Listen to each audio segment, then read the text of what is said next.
Boa tarde, professora. Qual o seu nome? Isabel Cristina Marçom. Você permite que gravemos essa entrevista em imagem e som e que ela seja usada em nossos estudos? Sim, fica autorizado. Quais foram as decisões da direção durante a paralisia presencial e o ensino remoto provocados pela pandemia relativos ao ensino? Bom, as decisões da direção foram no sentido da gente ir para as aulas remotas, né? Que foram ministradas via Meet e que acabaram marcando a profissão de todos nós, porque foi um aprendizado que teve que acontecer por nossa parte de forma isolada, solitária e rápida, porque nós tínhamos ali alguns dias para iniciar os Meets com os alunos. Certo. Como a pandemia do Covid-19 afetou as atividades de ensino da instituição de ensino em que você trabalha?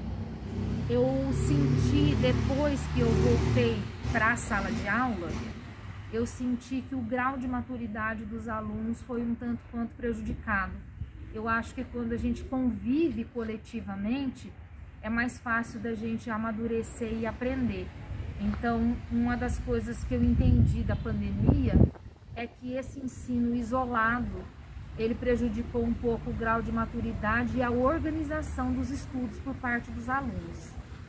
Os profissionais da educação já tinham experiência com o ensino remoto anteriormente? Quais foram as adaptações necessárias para passar do ensino presencial para o remoto? Olha, quando eu fiz o programa PDE, que é uma espécie de mestrado interno que a gente tem no estado, nós ministrávamos um curso chamado GTR, mas ele era praticamente todo na forma de texto. E quando a gente precisava se comunicar com os nossos cursistas na forma de vídeo, esses vídeos eram gravados com antecedência e disponibilizados para os nossos cursistas.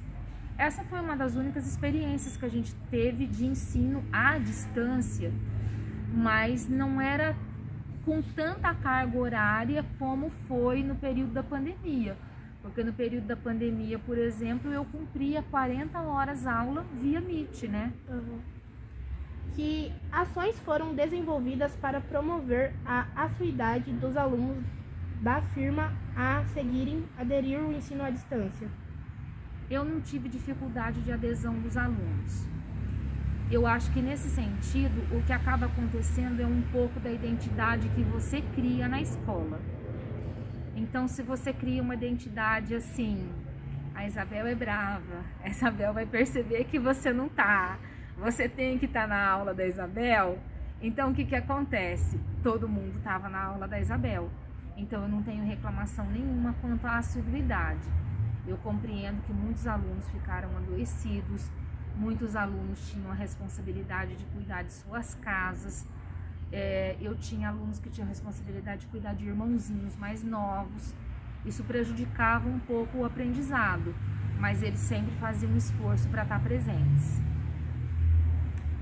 Que ações a forma de avaliar o desenvolvimento e apropriação do conteúdo, a forma de aplicar provas e trabalhos durante o ensino remoto no isolamento da pandemia, qual foi? A forma de avaliação, ela sofreu muitas influências da secretaria. Então, nós recebíamos muita orientação para atribuir nota a atividades do CLES, a gente recebia orientações para considerar a participação em aula e tudo mais. Eu acho que nesse sentido as avaliações ficaram um pouco fragilizadas.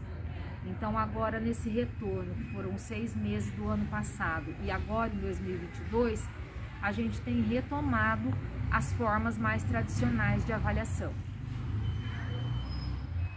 Qual as formas de ensinar procedimentos e ferramentas você aprendeu a usar durante o ensino remoto no isolamento da pandemia do Covid-19 e que pretende prosseguir usando no seu trabalho?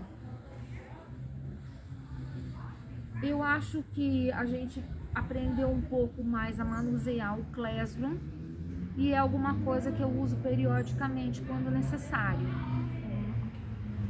quais os outros impactos desse isolamento social que você já identifica na sua vida pessoal e na vida escolar? Na vida pessoal, eu não sofri os impactos que a maior parte das pessoas sofreu. Eu moro num lugar extremamente isolado e eu me decidi a ficar isolada 16 meses. Então, os 16 meses que nós precisávamos ficar longe da escola, eu fiquei em casa.